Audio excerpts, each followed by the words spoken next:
Revive में सभी का वेलकम। सभी को वेलकम। कैसे हैं सब लोग? उम्मीद करते हैं, आशा करते हैं कि तुम लोग जो होगे काफी अच्छे होगे। और सभी को मेरी तरफ से जय श्री कृष्णा और राधे राधे। सभी को जय श्री कृष्णा और राधे राधे। तो चलो आज का हम लोग पढ़ाई जो करते हैं उसको शुरू करते हैं। और आज जो है जैसे कि हमने मैथ का जो है 2 लेक्चर कंप्लीट कर लिया है और आज है जो है मैथ का 3rd लेक्चर जो है आज कंप्लीट करने वाले हैं। जैसा कि आप जानते हो क्लास जो है 30 मिनट्स का होगा। उसमें आपको आज जो आपके जो है चैप्टर में गुणनखंड गुणन यहाँ पे ज्यादा ही नाम मैंने दे दिया, गुणनखंड और उससे जुड़े हुए क्वेश्चन को सॉल्व करवाऊंगा। और उम्मीद करते हैं कि इस लेक्चर के बाद जो है आप गुणनखंड से जुड़े हुए कोई डाउट हो, कुछ भी हो, उसको आसानी से सॉल्व कर पाओगे।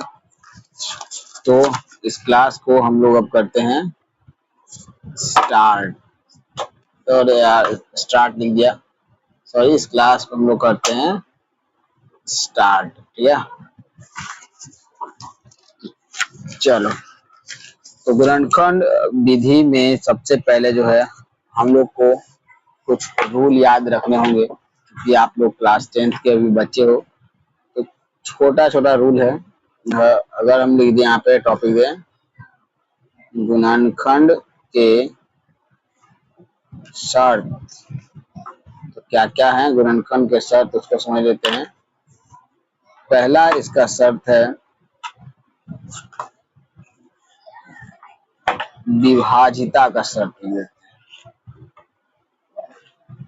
विभाजित कैसे होगा उसका शर्त है, पहला है 2 से कौन विभाजित होगा, तो जिसके अंत में 2, 4, 6, 8 या 0 रहे वो 2 से डिवाइड होगा। याद रखना है, ये सब अंत में होने चाहिए। अगला क्वेश्चन है 3 से कैसे डिवाइड होंगे, तो मानो कि ए बी 3 से तब डिवाइड होगा जब a प्लस बी बराबर ये जो होगा डिवीजन होगा 3 से। यानी कि अगर कोई 2 अंकों की संख्या है या 2 अंक या कितने भी अंकों की संख्या है उसको जोड़ने से वो 3 से कट रहा है तो पूरा जो है 3 से कट जाएगा।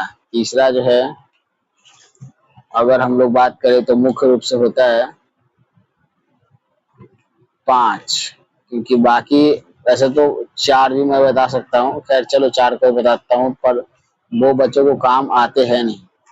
तो 4 से डिवीजन होने का सूत्र नहीं सीखना, ऐसा सीखना ही नहीं पड़ेगा, क्योंकि 4 एक खुद ही 2 से गुणज है। तो गुणनखंड में हमको अभाज्य अंक निकालना होता है, 4 तो खुद भाज्य है। तो अगला है 5। तो 5 से कटने के लिए सिंपल है 0 या 5 होना चाहिए। तो ये 3 रूल अगर आपको याद है या आपने अभी समझ लिया है तो आपके लिए ये क्लास सिंपल होने वाला है। तो चलो हम लोग क्लास को शुरू आगे बढ़ाते हैं।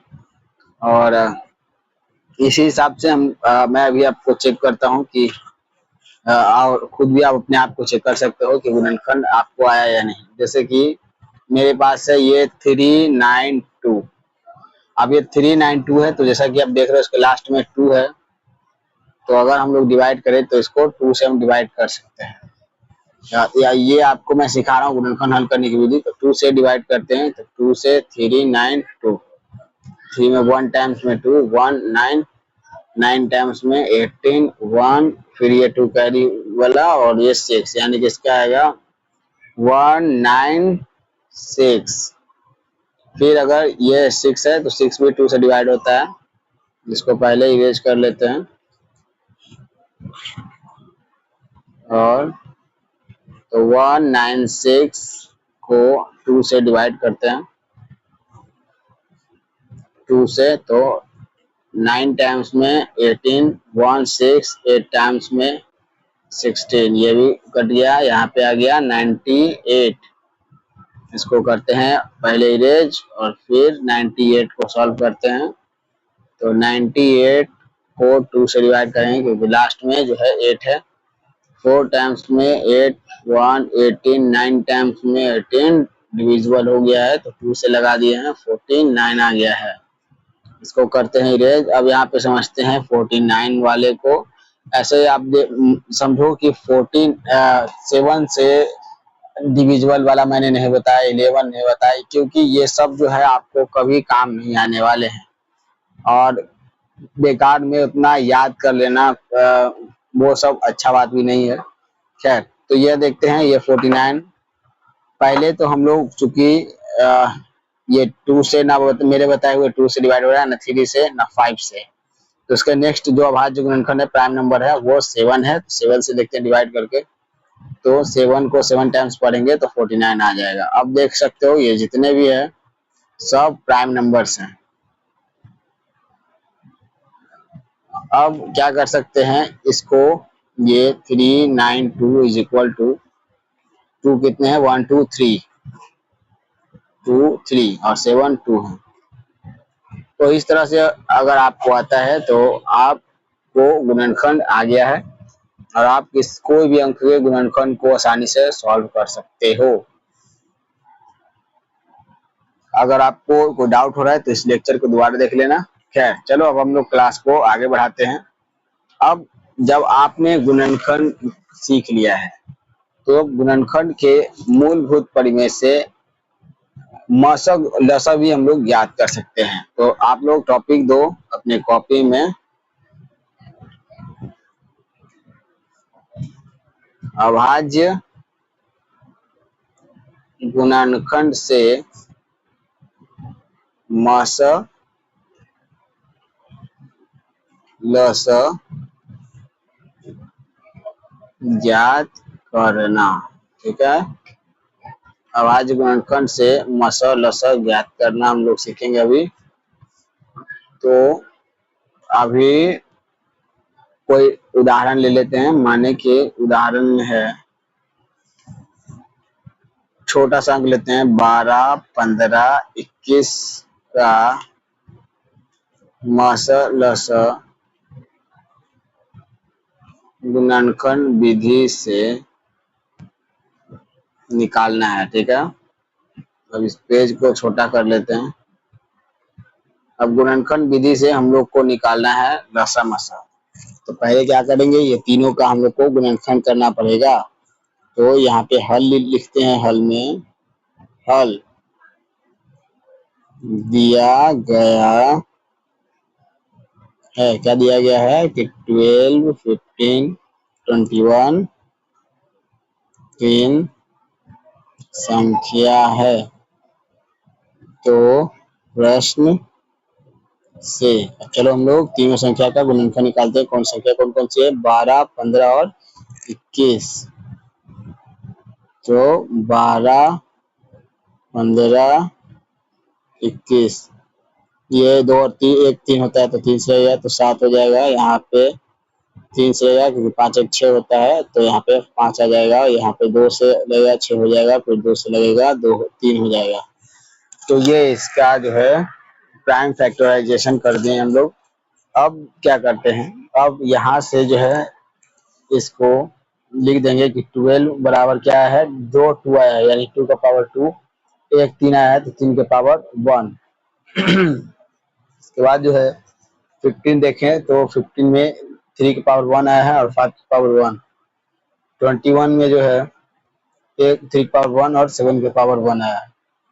अब हम इतना लिख दिए हैं तो हम लोग मशक लसा निकाल देते हैं। तो मशक का रूल है सब में हो सबसे कम हो।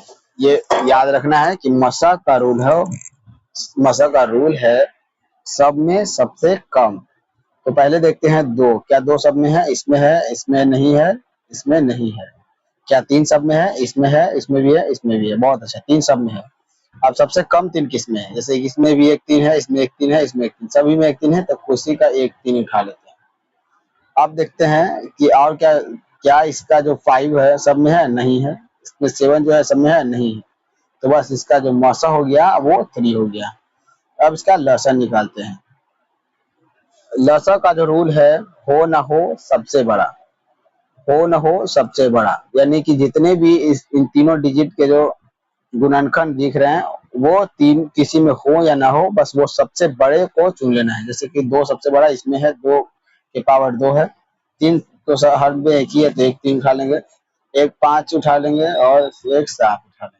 और जब इसको हम लोग मल्टीप्लाई करेंगे तो इसका जो आंसर आएगा वो है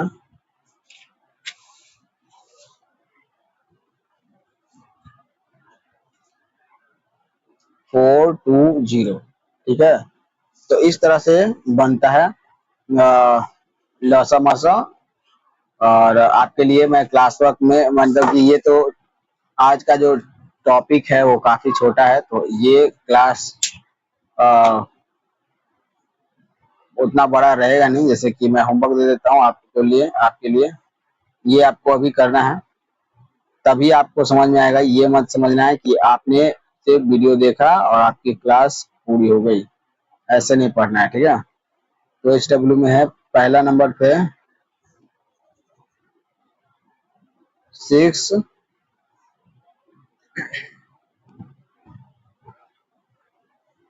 एचडब्ल्यू में है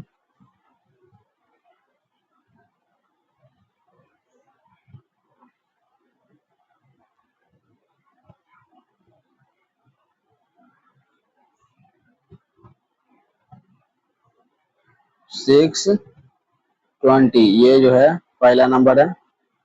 दूसरा क्वेश्चन है 1725। तीसरा क्वेश्चन है 9825। फोर्थ क्वेश्चन है 672 120। इन सभी का गुणनखंड करें, सबको गुणनखंड करना है। ठीक है, और मौसा ज्ञात करें। ठीक है, तो ये जो है आपको समझ में आ गया है और आप इसको जो है गुणनखंड विधि से आंसर बना लेना। दूसरा जो एक सिंपल आता है जिसको बोलते हैं वृक्ष खंड, अभी मैं वो सॉल्व करता हूँ आपको। दूसरा का जो नाम है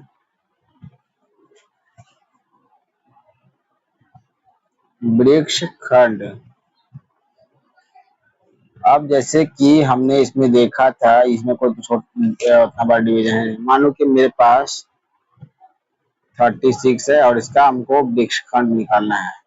तो पहले देखेंगे, पहले हम इसका प्राइम फैक्टराइजेशन कर देते हैं। 2 से डिवाइड किया 18, 2 से डिवाइड किया 9, 3 से डिवाइड किया 3 और ये प्राइम फैक्टर आ गया ये लास्ट। अब इसको अगर हमको लिखना होगा वृक्ष खंड में तो ये पहले 30 लिख देंगे, फिर 30 को हमने 2 से डिवाइड किया था तो इधर 2 लिख देंगे, फिर 30 से को 2 से डिवाइड किया तो 18 आया था, फिर हमने 18 को डिवाइड किया तो ये 2 को छोड़ के इधर कट करके 18 से डिवाइड 2 से किए ये लिख देंगे, फिर नीचे 9 आया वो नीचे लिख देंगे 9। उसके बाद है 9 को डिवाइड 3 से किए थे तो इधर 3 लिख देंगे और इधर नीचे 3 आया था तो इसलिए 3। तो इस तरह अगर हम लोग बनाते हैं तो उसको बोलते हैं वृक्ष खंड। आप लोग जितने भी गुणनखंड बनाओगे उसको प्रैक्टिस कर लेना और उस पर बना कर देखना। ये वाला इंटरेस्टिंग मैथ है और काफी आसान भी है। अब हम लोग आगे की ओर बढ़ते हैं। नेक्स्ट जो कई बार पूछे गए हैं एग्जाम में और ये एग्जाम में आपको 2 नंबर आसानी से दिला सकते हैं, तो अपना कॉपी निकालिए और उसमें लिखिए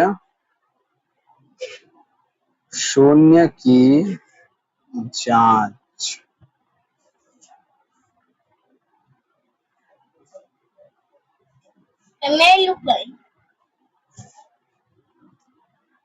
शून्य की जांच। ठीक है, तो अब एक क्वेश्चन लेता हूं यहाँ पे।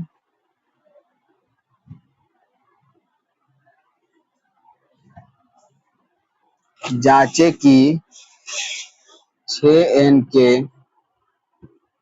अंत में शून्य आ सकता है या नहीं। ठीक है, हम लोग को जांच करना है कि 6n के अंत में शून्य आ सकता है या नहीं आ सकता। तो चलो हम लोग जांच करते हैं। पहले क्या करेंगे कि हम पता करेंगे कि 6n जो है किसका गुणज है, यानी कि इसका गुणज कौन कौन है, ये हमको पहले पता करना होगा। तो हम देखें हैं कि अगर 6 का पावर 1 हो तो 1 2 3 हो, 6 के पावर 2 होता है तो 2 को 2 और 2 को 3 आ जाता है। उसी तरह से 6 के पावर अगर हम लोग 3 करते हैं तो क्या होता है,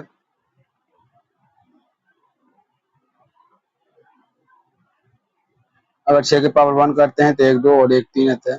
6 के पावर 2 करते हैं तो 1 2, वही चीज बढ़ जाता है। अगर 3 करते हैं तो वही चीज ट्रिपल हो जाता है।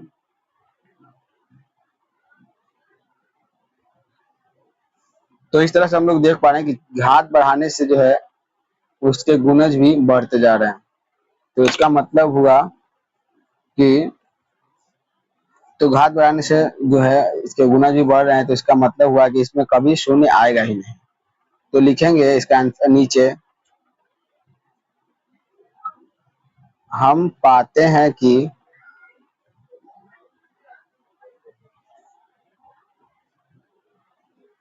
6n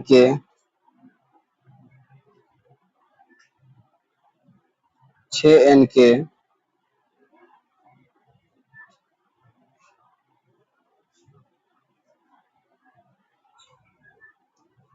गुणनखंड में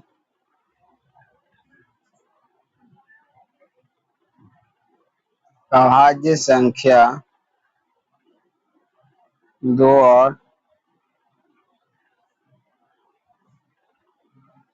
और 3 है। अब 2 और 3 है, कुछ बदल ही आए तो हमेशा 2 और 3 रहेगा। और दूसरा कोई